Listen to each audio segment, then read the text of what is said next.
Hey, everybody, welcome back to Your Inside Track to Success.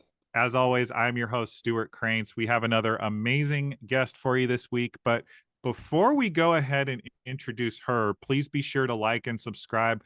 Please share this out with somebody. I know that you're going to get a lot of value out of today's episode. And if you haven't heard, we are available on all platforms in which you can find your podcast. So tell a friend, tell a neighbor, tell somebody that you care enough about to want to support them in leveling up their lives about all the great guests and content that we have here on the show. So without further ado, I want to jump right in and introduce this week's episode. She is a really amazing friend of myself and my wife's. She is the founder of Buff Wild Fitness, which is changing the game here in Columbus, Ohio. Not only is she an entrepreneur, but she is dedicated to supporting people in feeling good about themselves, creating more energy, vitality, wellness, mobility in their lives. Without further ado, I want to welcome Cassie Jacobs to the show. Cassie, thank you so much for being here. Thank you, Stu. Thank you for the introduction. Jeez. Ooh, thanks. Yeah, I knew we had to have you on, folks. Cassie put my wife Jennifer and I through the blender, so to speak, recently, and it definitely created some results for us, especially around our nutrition. Cassie, I want to kick this off over to you. In terms of weight loss or fitness goals that people have, in your experience, what do people typically come to you looking for? And what do you feel like they actually need to hear or learn in order to create the results they want? Oh, super good question. Really, Stu, what it comes down to is people are looking for direction.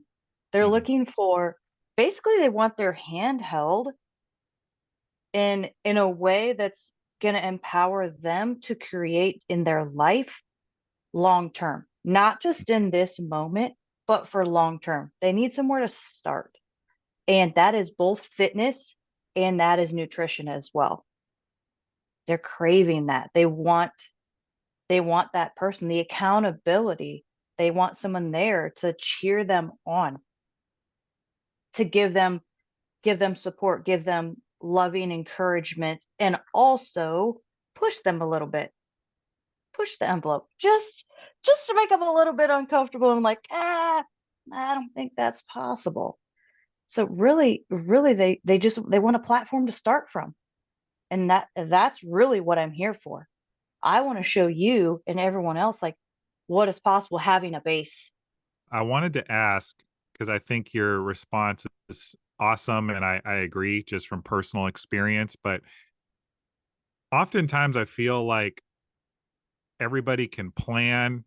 They can plan, they can plan, they can plan, they can have the meal plan, they can go shopping at Costco, get all the ingredients for the meal Mhm. plan, they can figure out the workout routine, they can get buy all the outfits, they can buy the equipment, and then at the end of the day, they stay the same. And so, what do you find supports people in getting out of the planning and actually stepping into action and doing the work for themselves? Really what it comes down to is one step at a time. People are trying to change too much too soon, all at once, all the things. Mhm. And if they can commit to one thing at first, that's the first step. And that could be just meeting with someone to talk about what it might look like to have a meal plan. Mhm. Yeah. And meal plans they can be lengthy and they can be all crazy and they can also be very simple. And that's really what people are looking for. And step 1, making that first step, reaching out, right? Saying like, "Hey, I'm looking for this." That's huge. And then a lot of my clients are like, "Oh, I can't just do all of this. Like I'm too busy," right? They have that, "I'm too busy." We get that. We're all busy. I get that. And so if you just take it slow, because guess what? Life is not a sprint. Fitness, nutrition, and health, it's not a sprint. If you're at a sprint pace, you won't even get to the finish line. So you got just one step at a time. Little baby steps. It's all just little things. And if you can only change one thing, whether it's you start walking instead of running marathons, thanks, Stu, or or it's you change what you do when you first wake up in the morning, as in, I'm going to drink a glass of water before I do anything. If that's some one small thing that you change, then that's where it gets to start from. It's just starting small and working from there, and it'll all build up, and you'll start to see people start to see often, the effect. So I'm hearing you say starting small and starting with those little incremental wins and building up enough of those is actually how we get started on the bigger goals. Like, I want to run a marathon, or I want to lose 40 pounds or something like that. absolutely. Yeah. Every little step is huge. It may not seem like it, but it all adds up in the end, especially if you're 40 pounds or a marathon. Yes, every little step, every little win makes a difference. And people don't actually think about that. It kind of boggles my mind, like how we don't celebrate ourselves or how we don't encourage each other with every tiny little thing. It's like, Yeah. why would we not? Every little thing matters. Like, I'm gonna take it back. When we were Mhm. babies, like, oh my gosh, you took your very first step. Like that. Oh my gosh, you said your first word. That was a huge celebration, right? Or oh my gosh, you're eating your own food. Oh, you can hold your every little celebration will just encourage us that much more, right? Every Yeah. little bit. Why do you feel that we don't celebrate ourselves? Mm. People don't want attention, whether it's attention from their spouse or from their friends or even their family. And they actually, some things are, in people's minds, some things are too small to be considered a win, to be Mhm. considered like, oof, I accomplished that little thing. Oof, I took 500 more steps. Oof, I put on some clothes today. Like people just, they don't think those little things Yeah. matter. And really it does. Yeah. Something that I have talked about a lot on the show is we actually build self confidence by keeping our promises to ourselves, but only if we acknowledge ourselves for having done the thing. Mhm. And what that looks like is actually what you're describing. It's, hey, I showed up to the gym today. I only did maybe 5 minutes of one machine, but I showed up, and that's more than I would have done if I was at home watching Netflix. And it sounds really silly to people, but acknowledging yourself for doing the thing. Hey, I ate an apple after dinner instead of a drumstick. Or, my son Tucker, who I know loves him some Twizzlers. Like, if we Mm. can get him to eat an apple and peanut butter instead of some Twizzlers, that's a huge win for his health journey. Yeah. And compounding those over and over again, each of those small wins actually starts to shape how we view ourselves when we look in the mirror. Mm. And I'm curious, in the people you have worked with, I know you can't name names, but maybe what's an example of somebody whose confidence you've seen explode and then they end up doing the big thing with their goals? Oof, I'm so glad that you asked that. And I'm going to circle back. I'm going to answer your question, but I do have permission. I'm not going to name a name, but I do have permission to share a story. 1 year ago, I started with a client. She's like, I need to lose weight. I need to be healthier. I'm just so tired. I'm in a lot of pain. I'm just the biggest I've ever been in my life. I'm just miserable. And I'm like, okay. She's like, I can't do very much too soon because I will stop doing it. And I'm like, all right. She's like, I'm only going to commit to coming to see you twice a week. Mhm. And I don't even know if I'm going to be able to last the whole time. Okay. She came and she worked her butt off, right? And she's like, "Oh, this is so hard."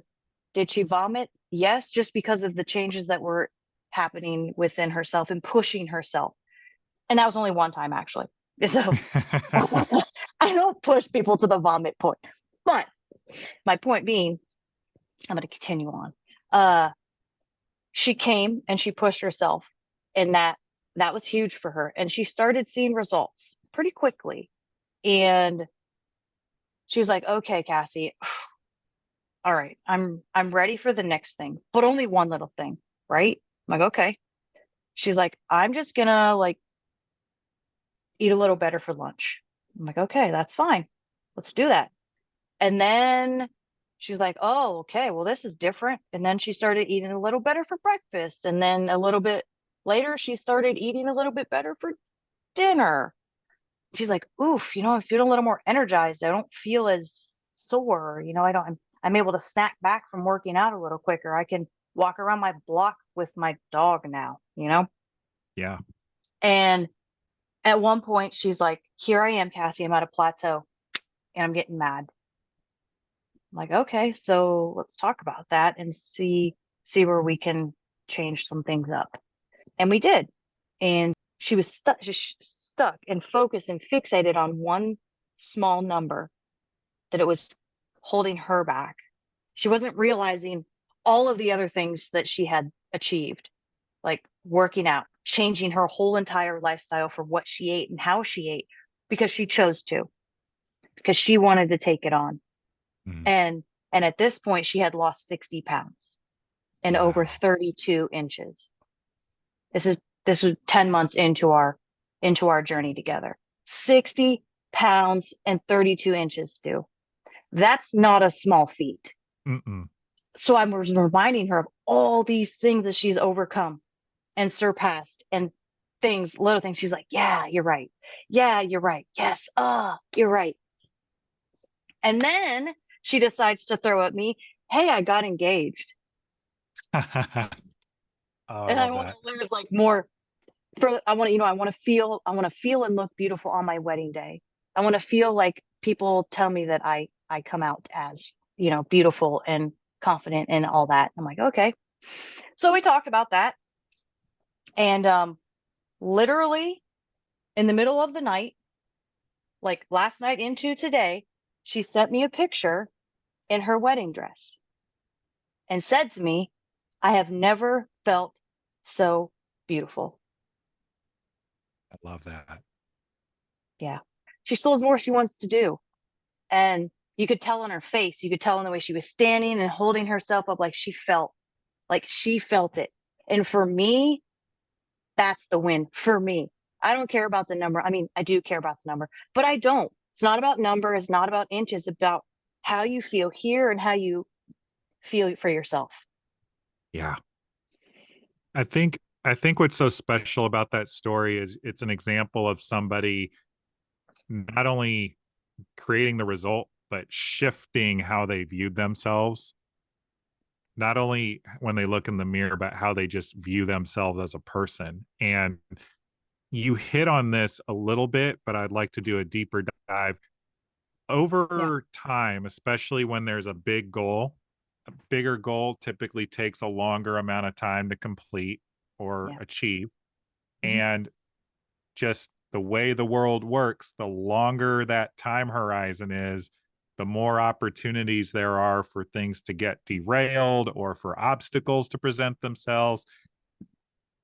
And needless to say, I'm sure she had her obstacles that she had to overcome in order to get there. What do you feel like supported her in overcoming the obstacles, and how is that applicable to anybody on their fitness journey? Hmm. Having somebody there to hold them accountable. Mhm.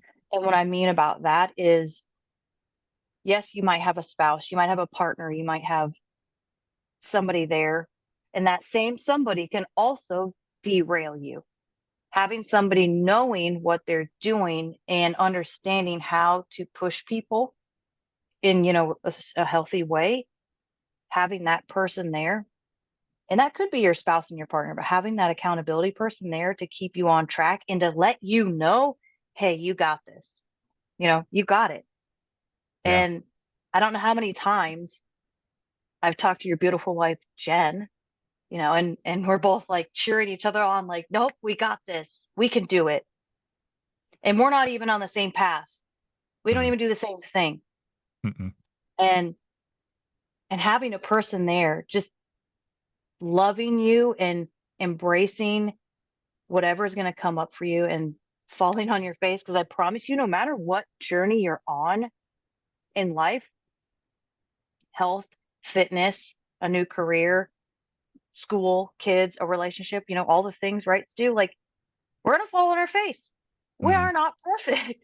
We are not perfect specimens. And having somebody there beside you, and maybe it is a professional, maybe it is somebody who, that's what they're doing, but that's it. Having someone there. Yeah. What do you feel like are some of the things that you've gotten to overcome in creating this career for yourself, supporting others? Thanks for asking that question, Stu. Um, the biggest thing is really support and sharing and communicating, mostly with my spouse, Mhm. and understanding what I also need. Because yes, I'm here to serve, but that's not the only thing I'm here for. Mhm. I get to love myself. And I will be the first one to be like, oh yeah, heavens no. No, I'm not gonna love myself. I don't have time for that. I got clients, I got husband, I got kids, I got this. Mhm. And that, yeah, I have supporting loving myself. It's huge. Yeah, I mean, it's definitely no easy feat to be an entrepreneur and be a part of a family, especially with kids. Mm. And so I'm curious, what does self-love look like for you currently? Every day it's changing, Stu. I'm gonna be honest with you. Every day. Like I can coach into that. And taking my own coaching sometimes it's like, it really what it is taking time for myself. And I mean, Mm. like, for me, that is literally sitting down in silence, just sitting and being, whether it's in the sun, whether it's next to a fire, whether it's next to water, whether it's 5 minutes or 5 hours. Like, I just need a few moments to just sit and not have things going on around me.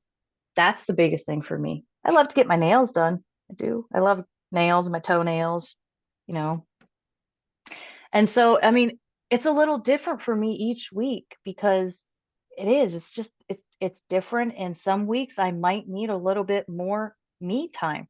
In other weeks it might be I need a little more outside time. But I do know it is time for me to disconnect from like tasks. Yeah. Yeah, I'm hearing you say though, it's meeting yourself where you're at and providing for yourself what you need. absolutely. Yeah. And something else that I think is important for the listeners to hear, it doesn't have to be this big contrived thing. It doesn't have to be clearing off your calendar and doing a spa day for yourself, although I'm sure those are very nice. Yeah, sure. But I also think what I'm hearing you say is it's giving yourself permission to take care of yourself, to love on yourself. And I'm sure that goes a long way in terms of any fitness journey as well. I was wondering what your thoughts are on how the self love and the personal wellness, personal fitness are tied together. At being generous with yourself is massively impactful. And I have seen a lot more results when people are generous and understanding where they were, where they are, and where they want to go. Because the more that you embrace your journey along the way and you're not stuck and focused on the outcome, like, do I want to retire and have a bajillion dollars? Well, yeah, I do. And I can't even fathom that in my mind, except maybe I'm laying on the beach, right?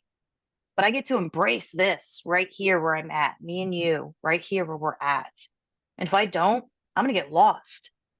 And that's what I talk with my clients about all the time. Like, embrace like this moment, embrace like this journey that you're on, because it's only a short period of time. And Yeah. we only get one life, right? We only get one shot. I mean, sometimes people get more than one, but yes, you have to embrace one step at a time. I'm somebody whose weight has fluctuated immensely. I'm 6'2". I'm going to guess I'm about 220 right now. I have been as heavy as 237. I've been as light as 157, all being the same 6 foot 2 inches tall. And when I have been at the extremes in my weight, my self love has been at its lowest, whether it be from overeating, not exercising, or whether it be just stress, just unmanaged stress and Mhm, chaos in my life, mhm, causing me to stress out to the point that I was a twig of a person in my frame. Learning how to love myself. Maybe I'm not entirely where I want to be yet physically, but the fluctuations are much, much different. mm. And that's been something that I've been able to see firsthand. And so, with that in mind, do you think self love is something that is developed over time? Is it something that we're more prone to have in different seasons of our lives? What are your thoughts on that? In my profession, when people come to me, self-love is actually not a thing. Tell me more. Yeah, for sure. It's a muscle that we get to flex. Literally, like our heart muscle, like something that we get to work on consistently. And it may not be like gushy, lovey, touching all over yourself type of self-love, but genuinely, like, what about you makes you smile? What is it that somebody else is going to say that you wouldn't say about yourself that you can start telling yourself? Embracing those moments also, because that's actually what other people see is actually when they talk like that is the truth. Like they see Mhm, your truth and they can tell you. And we are so guarded from everything that we've experienced in our past that they don't even see their real, honest truth of how people are seeing them. mhm. And it's a people just they don't love when they're on a when they're down low, right, Stu? Or even like the extremes, like when they're all one way or the other, they're blinded and don't see right here in the middle, Mhm. you know? Heart's right here. People are looking like up, down, all around to figure out how do I do this? How do I love this? How am I get to be like this, right? And they're not even actually looking inside themselves and being like, "Oh shoot, okay. I'm a cool creature that God created. Like I'm freaking awesome." You know? Yeah. They are looking for outside affirmation. And it is hard. It's hard to like tell yourself sometimes like, "Man, I'm a badass." But it takes some major work on people's parts and understanding like it's a process. It just isn't natural for people. Unfortunately, like society and life, it just people are just like, love myself. What does that even mean? No, I don't want what? I want somebody else to love me. Here's a perspective I read recently that I think's very related to this conversation. It's that a lot of things around our health and wellness are actually a piece of control or an attempt to find control. Mm. Maybe in a time in our lives where we don't feel like we have a lot of control. And so when we aren't feeling good about ourselves, the article said we're more prone to eat fast food, eat unhealthy, eat a bunch of garbage, because then we have the opportunity to be right about ourselves, that we are not awesome human beings, that we are unlovable, that we are insert whatever terrible thing you could think about yourself. Sure. But it's actually exercising, it's getting enough sleep, it's in your case being still, it's eating healthy, it's all those things that actually are acts of self love. And allowing yourself to be the most energetic, feeling good in your body, expressed version of yourself that's actually the highest form of love, but it does require faith that by putting in the work and putting in the acts of self-love that you actually can be the person that you were born to be. And I know that that's a very philosophical way of putting it, but I know that's a very philosophical way of putting it, but I'm wondering if there's anything else you would want to add before I move on to another subject. I do, yeah. So I'm going to go back to your fast food analogy, or, quick snack or whatever. Like, yes, it's instantly there, instantly full, instantly blah, filled up, and don't have to worry about preparing anything and on the go, go, go, go, go. And in a relationship, whether it's with yourself, whether it's with food, whether it's with fitness, whether it's with another person, like, that takes building. That takes expanding our brain capacity, our heart capacity, our mind and spirit capacity, right?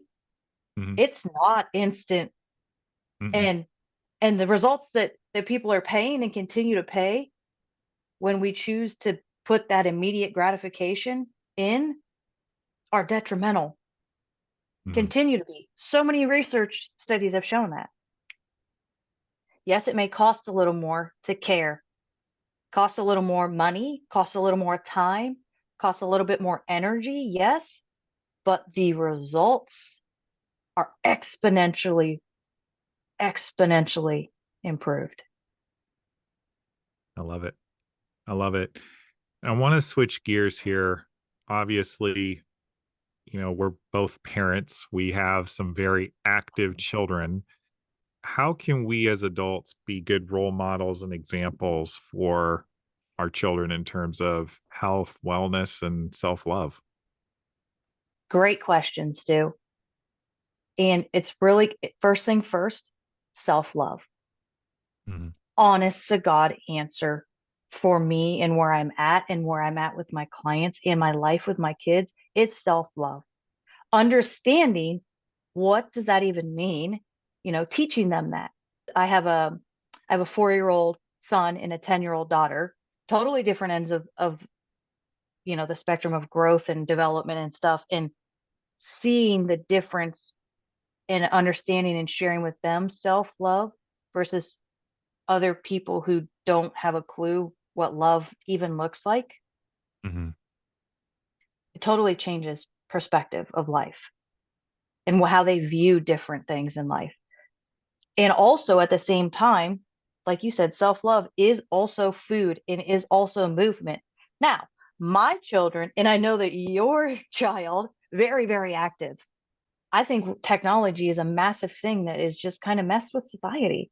It's mhm, like kind of jacked between the tablets and the phones and the PlayStations and the Switch that and the SWAT that, whatever, all the things, right?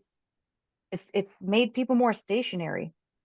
And teaching people to love themselves enough to get up and move. Let's go play. Let's go get outside. Let's go. And and then encouraging them to eat healthy, healthful foods. I mean, we learn it at a young age, but we don't push it enough because, the pushback that we do get, especially from our kids when they're younger, like, no, no, no, no. And so yeah, that leads into a lot of habits and creations that are formed getting into young adult life or their own life, just from my experience and from my own life experience and with clients. It is a thing. Like, there's some people that I know, Stu, that have never eaten peas in their life. What are their parents feeding them? Like, eat proper food. Try new things. Now, we're in Columbus, Ohio. We're in the flippin' Midwest. So mhm, at certain times of the year, like, we get apples and we get corn. And there's other times where the mangoes are amazing and the cherries are super delectable, right? And so we're like other parts of the world, like in Florida and California, they have a vast majority or variety, a vast variety of options. And so, but exposing people and kids, the youth, early, it's huge. Educating them, it's huge. Moving your body, stretching, wiggling, doing what, being a little bit flowy. I know sometimes we can get like, we gotta go and not realize that like our body is mostly water. And what does water do, Stu? It It just flows. flows. Or it doesn't. And it's just like, back and forth. It's frozen. It's frozen, right? So guess what? If we're frozen, nothing's moving. We're locked down. The inside of our bodies, our organs, our heart to expand the love, our brain to accept and expand the capacity of understanding of everything, it's shut down. It's locked in, right? So if we're not flowing, if we're not drinking water, water, you can't see it's water, but it's water, I promise. Like we're stuck here. We're like in this one spot. So to be flowy and to move and to allow yourself that space to just be. Yeah. Okay, so I'm going to answer your question like self-love for kids, self-love and movement and nutrition. Like it's all kind of the same, but it really starts with self-love, Stu. Yeah. And I'm hearing you also say being the example of that self love. Yes. You Yeah. know, Stu, it it's okay to cry in front of your kids. Did you know that? Yeah. Well, I know that. I don't know that everybody else knows that, but can you elaborate? Yeah, I can. My son the other day, he said to me, "Mom, oh my gosh, your eyes are sparkling again." I was crying. I mean that's really cute. That's that's adorable coming from a 4-year-old. Exactly. And he's like, "Is something making you happy or sad, Mom?" And we talked about it, right? And it was actually like I was watching baptisms and Yeah. it made me very, very happy, right? Hmm. And the fact that my 4-year-old noticed like, "Ooh, Mom, you have a sparkle," but is it sad or is it happy? That he knows that and then to ask about it. Like that's what the world needs, Stu. That's what we get to teach our kids. And so our Hmm. kids can teach their kids, right? Yeah. Yeah. No, I absolutely agree. I mean, whether or not we care to admit it, our kids are always watching, right? Like kids don't learn from what we tell them to do. They learn from what they see us doing. And so Mm-hmm. by modeling behavior, by modeling the way we respond to things, and also just modeling the way that we take care of ourselves speaks volumes. You know, Yeah. Tucker, my son has begun asking to come running with me.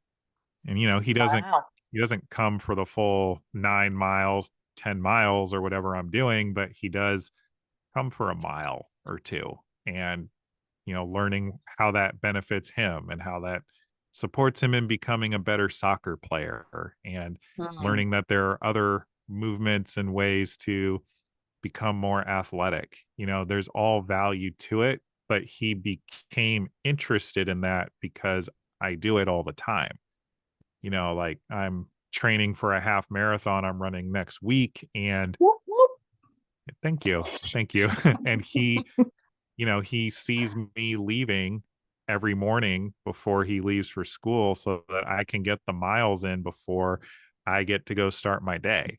And, Yeah. that leaves an impression on him.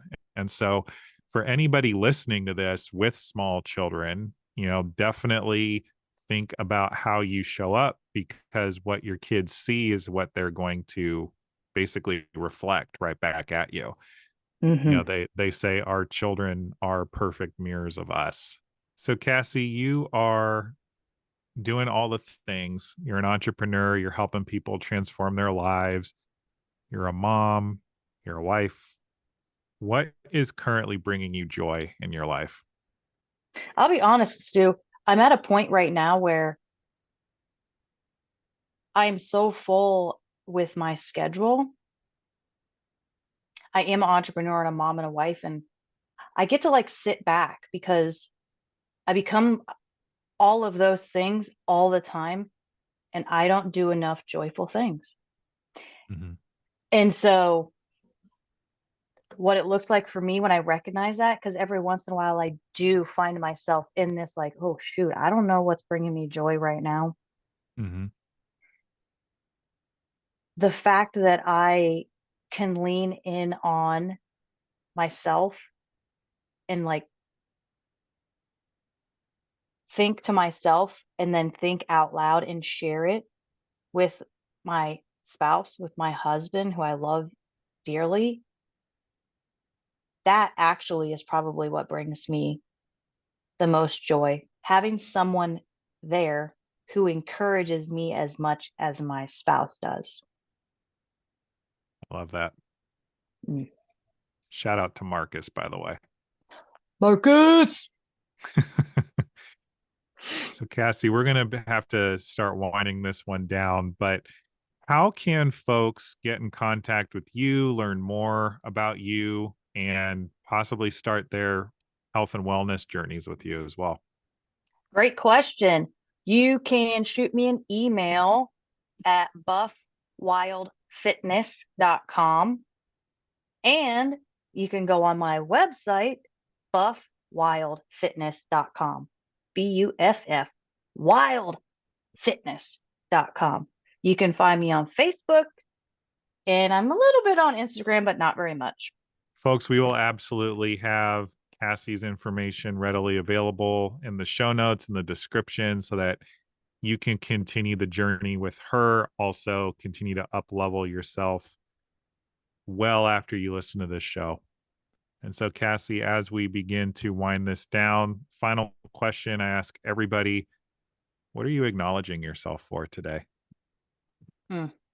I'm acknowledging myself for creating the space to slow down because I've been so busy and so focused on building up and providing for our family that I came crashing down. So I get to slow down.